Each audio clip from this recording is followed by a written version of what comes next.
Hello friend, कैसे हैं आप सभी। उम्मीद करता हूं कि अच्छे होंगे। फ्रेंड्स, आज के इस वीडियो में हम लोग बात करने वाले हैं कुछ वैसे शब्दों के बारे में जो आप लोग को सीटेट की परीक्षा में फंसाता है। जी हाँ, जैसा कि आप सभी जानते हैं कि जब आप प्रश्न पत्र को देखते हैं कुछ वैसे वर्ड्स मिलते हैं आपको जो आप पकड़ नहीं पाते कि आखिर यह प्रश्न कहना क्या चाहता है। तो आज की इस वीडियो में इसी चीज पर हम लोग चर्चा करने वाले हैं। साथ ही साथ अधिगम विकार, जो अधिगम के विकार होते हैं, रोग होते हैं, जो बालक ग्रसित होते हैं, कुछ बालक लिखने की समस्या से, कुछ पढ़ने की समस्या से, कुछ जो है सुनने की समस्या से, सभी प्रकार के समस्याग्रस्त बालकों के विकार के बारे में आज की इस वीडियो में हम लोग जानेंगे। तो बने रहिएगा, इस वीडियो को पूरा देखिएगा क्योंकि टॉपिक बहुत बड़ा है। हम तेजी में चीज़ों को लेते चलेंगे और वैसे ही उसी के अनुसार आप लोग देखकर समझने का प्रयास कीजिएगा।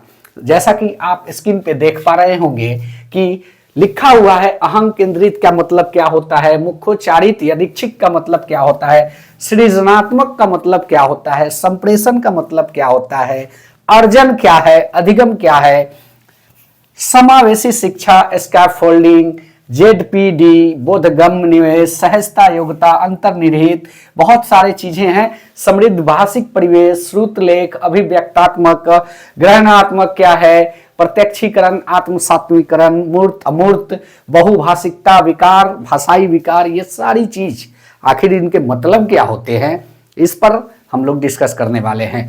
वीडियो बहुत ही इंपॉर्टेंट है, आप लोग देखिएगा। हमने इसको अपने हिसाब से कि आखिर आप चीजों को समझेंगे कैसे, क्योंकि टाइम कम है और जब तक आप इस शब्द के जाल से निकलिएगा नहीं तब तक सीटेट क्रैक करना आसान नहीं है। क्योंकि प्रश्न पत्र में ये सारे शब्द आपको देखने को मिलेंगे। एकदम मैं निश्चित 100% गारंटी के साथ कह रहा हूं कि ये सारे प्रश्न आपको प्रश्न पत्र में देखने को मिलेंगे। ये सारे जितने भी शब्द लिखे हुए हैं सब देखने को मिलेंगे। तो जाइएगा मत, वीडियो को पूरा देखिएगा, अंत तक देखिएगा। वीडियो अच्छा लगे चैनल को सब्सक्राइब कीजिएगा। स्टार्ट करते हैं। यहां पे आप देखेंगे कि अहम केंद्रित का मतलब क्या होता है।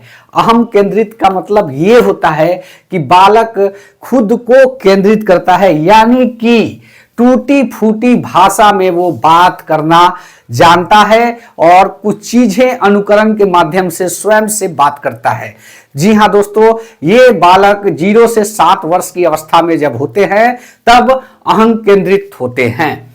मुख्योच्चारित यादृच्छिक, जी हाँ, 0 से 7 वर्ष के ही बच्चों में ये भी आदत होती है, जैसे तैसे बोलना तो जानते हैं लेकिन शब्दों के अर्थ को समझ नहीं पाते या फिर क्या कह रहे हैं नहीं समझ पाते, लेकिन बोलते जाते हैं क्योंकि भाषाई विकास उसी प्रकार से उनका होता है। किसी भी प्रकार से बोलते रहना, अर्थों का मतलब या अर्थ ग्रहण की समस्या, अर्थ ग्रहण की कला को वो नहीं जानते। जी हाँ दोस्तों, सृजनात्मक का मतलब क्या होता है। सृजनात्मक में होता क्या है कि बालक कुछ चीजों को कल्पना करके या सोच के या फिर देख के या फिर कुछ बनाने का प्रयास करता है, उसे हम सृजनात्मक की श्रेणी में रखते हैं। अब बात करेंगे संप्रेषण कौशल। संप्रेषण क्या है। शिक्षक छात्र जब एक दूसरे के आमने सामने या फिर परिवार का कोई सदस्य बालक के सामने संप्रेषित होता है, उसी को हम संप्रेषण कहते हैं। अर्जन का मतलब क्या है। अर्जन देखिए, ये अर्जन बच्चा का, परिवार, जो बालक के समाज की प्रथम इकाई होती है, उसमें जो चीजें वो सीखता है उसे अर्जन कह सकते हैं। फॉर एग्जाम्पल, अर्जन वो है जो बालक मातृभाषा यानी कि माँ की भाषा जो सीखता है उसको हम अर्जन कहते हैं।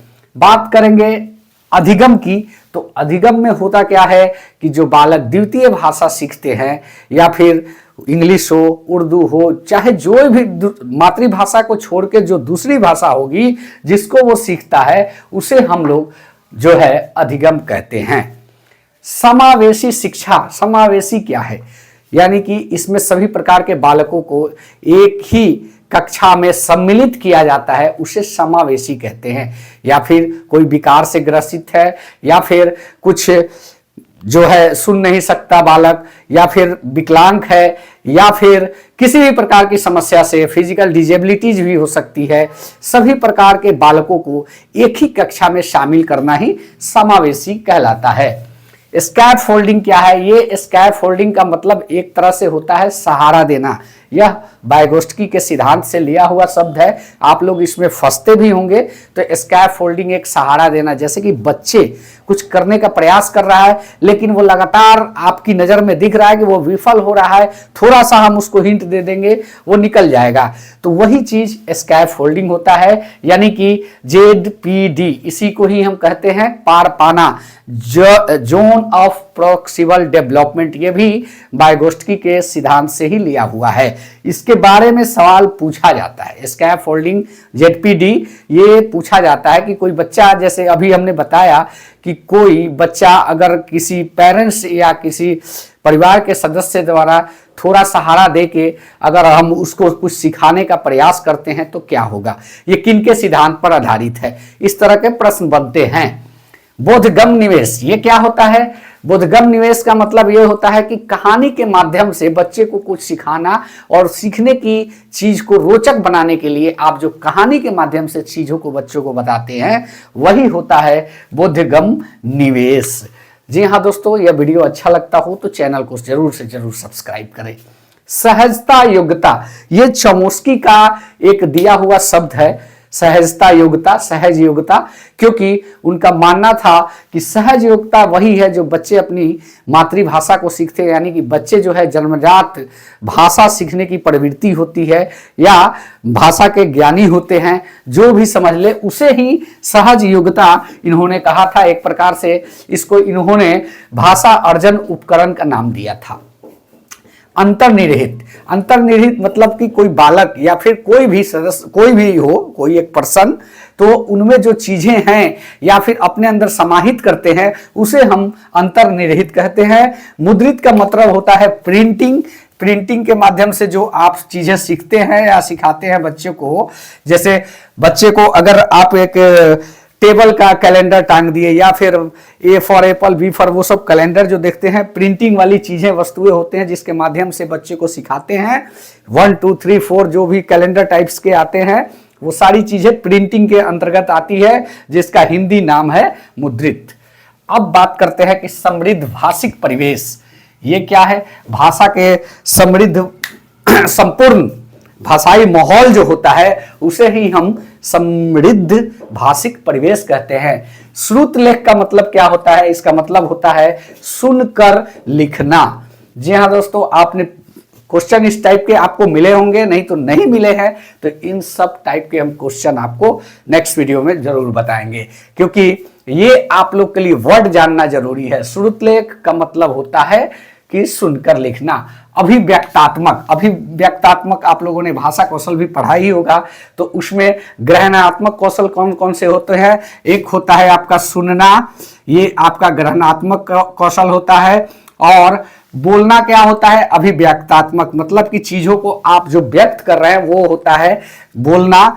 और बोलना और लिखना जो होता है ये आपका व्यक्तात्मक कौशल होता है। और पढ़ना एक होता है ग्रहणात्मक। तो यानी कि सुनना और पढ़ना आपका कौन सा कौशल है? ये आपका है ग्रहणात्मक कौशल, और बोलना लिखना अभिव्यक्तात्मक कौशल है। तो इसमें अब बात करते हैं कि प्रत्यक्षीकरण किसे कहते हैं। प्रत्यक्षीकरण उसे कहते हैं बालक एक मूर्त चीजों को देखकर, जो चीजें यानी कि जो चीजें प्रत्यक्ष रूप से उसको दिख रही है उसके माध्यम से आप जब सिखाते हैं, जैसे कोई नक्शा है, आपने भारत के बारे में बताने का प्रयास किया, या फिर किसी जानवर के, जीव जंतु के बारे में जब बताने का प्रयास करते हैं तो वहां पे आप उसका एक फिगर बनाते हैं, वो यानी कि वो आपने उसको प्रत्यक्ष दिखाया, उसको दिखा, वही चीज यहाँ पे कह रहा है कि प्रत्यक्षीकरण के माध्यम से जिस चीजों को सिखाते हैं वही है प्रत्यक्षीकरण। आत्मसात्मीकरण, इसका मतलब यह होता है कि पियाजे ने एक सिद्धांत दिया था, उसमें उन्होंने कहा था कि पुराने ज्ञान के आधार पे नवीन ज्ञान को जोड़ना आत्मसातीकरण होता है। मूर्त मतलब क्या होता है? मूर्त मतलब दिखाई देने वाला वस्तु, जिसे आप छू के भी, देख के भी महसूस कर सके। अमूर्त का मतलब होता है कल्पनाशील, एक तरह से कह सकते हैं। कल्पना बालक जब अगर करता है तो क्या है, वो अमूर्त है। वो सिर्फ अपने दिमाग में इस चीज का जो है अनुभव करता है, महसूस करता है, लेकिन उसको छू के नहीं देख सकता। तो मूर्त वस्तुएं होती है जिसको हम छू के देख सकते हैं, उसको ही हम ठोस वस्तु कह सकते हैं, मूर्त कहते हैं। अमूर्त का मतलब कल्पना से के माध्यम से किसी चीज को देखना। जैसे हम कहें कि भारत की राजधानी दिल्ली है, तो बच्चे वहां पे कल्पना करते हैं कि दिल्ली कहीं है, तो वही चीज है बहुभाषिकता। तरह तरह की भाषाओं का बहुभाषिक माहौल जहां बनता है, उसे ही हम बहु मतलब ज्यादा, भाषिकता का माहौल जहां पे होता है। बहुभाषिकता में होता क्या है कि तमाम तरह की चीजों के माध्यम से सिखाते हैं।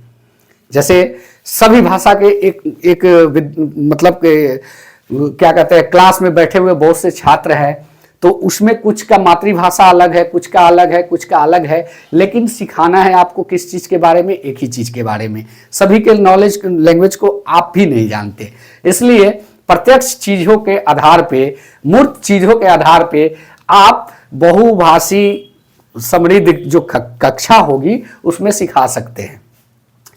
अब बात करते हैं कि विकार के बारे में। विकार का मतलब क्या हुआ? बच्चे में जो विकार पाई जाती है, दोष पाई जाती है, उसके बारे में। तो यानी विकार का मतलब बच्चा के अंदर जो दोष होता है वही होता है। जैसे किसी का लिखने की अक्षमता होती है, किसी को पढ़ने की अक्षमता होती है, किसी को गणितीय अक्षमता होती है, उसे ही हम विकार कहेंगे, यानी कि दोष कहेंगे। तो फॉर एग्जाम्पल आप ले ले भाषाई विकार। तो भाषाई विकार में भी तीन चार टाइप के विकार हैं। अब कौन कौन से हैं? तो आपका एक हो गया अफेंजिया, डिसलेक्सिया, हाइपरलेक्सिया, डिस्ग्राफिया और डिस्कैल्कुलिया। किसमें क्या होता है ये भी हम आपको बता देते हैं, लेकिन इन सब पर एक आपको प्रश्न का एमसीक्यू का वीडियो देखना अनिवार्य होगा। आप इसके नेक्स्ट वीडियो को भी अवश्य देखिएगा। अफेजिया का मतलब होता है कि सुनने संबंधी विकार होता है।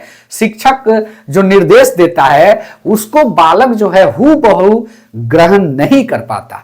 कोई चीज बालक बताता है, उसको हूबहू जब ग्रहण बालक नहीं करता, उसी को हम लोग अफेजिया कहते हैं। और डिसलेक्सिया जो है भाषा संबंधी विकार है। मुख्य रूप से वाणी या लिखित पढ़ने में कठिनाई होती है, यानी कि बोलने में भी कठिनाई और लिखने में भी कठिनाई का अनुभव अगर बालक करता है तो उसे डिसलेक्सिया का प्रॉब्लम है। हाइपरलेक्सिया में क्या होता है? बालक शब्दों को और वाक्यों को समझने में कठिनाई जब महसूस करता है या फिर कठिनाई उत्पन्न होता है, वही आपका होता है हाइपरलेक्सिया। और लिखने में कठिनाई को क्या कहेंगे? तो डिस्ग्राफिया कहेंगे। इसमें अक्षर पहचानने की जो क्षमता होगी बालक का, विशेष रूप से लिखने की क्षमता होगी, अक्षर भी पहचानने की क्षमता होगी उसमें। जैसे मान लिए आप लिख दिए कि गृह, अगर बोल दिए बालक को कि गृह लिखो, तो गृह ऐसे लिखना है, बालक क्या करेगा? आपका ग्रह लिख देगा। व बोलिएगा लिखने, वो लिख देगा ब। स बोलिएगा लिखने, तो आप लिखिएगा ऐसे स, वो लिख देगा ऐसे स। तो ये चीजें हैं। बालक जब ऐसी समस्याओं का जो है सामना करता है तो समझिए कि उसको डिस्ग्राफिया का प्रॉब्लम है। यहां पे एक चीज मेंशन नहीं है, डिस्कैल्कुलिया। डिस्कैल्कुलिया में क्या होता है कि उसमें बालक जो है गणितीय व्यवस्था, गणित को कैसे हल करना है, ये सारी चीजें वो अनुभव करता है, यानी कि गणितीय समस्याओं से जूझता है, उसे ही हम डिस्कैल्कुलिया कहते हैं। कैलकुलिया, गणित संबंधी विकार को डिस्कैल्कुलिया कहते हैं। जी हाँ दोस्तों, थोड़ा हमने फास्ट चला, आज प्रयास किया कि वीडियो बड़ा ना हो, इसलिए थोड़ा सा फास्ट चला, लेकिन उम्मीद करता हूं कि आप एक बार में सारी चीजों को समझ गए होंगे और एमसीक्यू से बचा खुचा जितना भी आपका प्रॉब्लम है दूर हो जाएगा। तो मिलते हैं नेक्स्ट वीडियो में। धन्यवाद। जय हिंद। वंदे मातरम।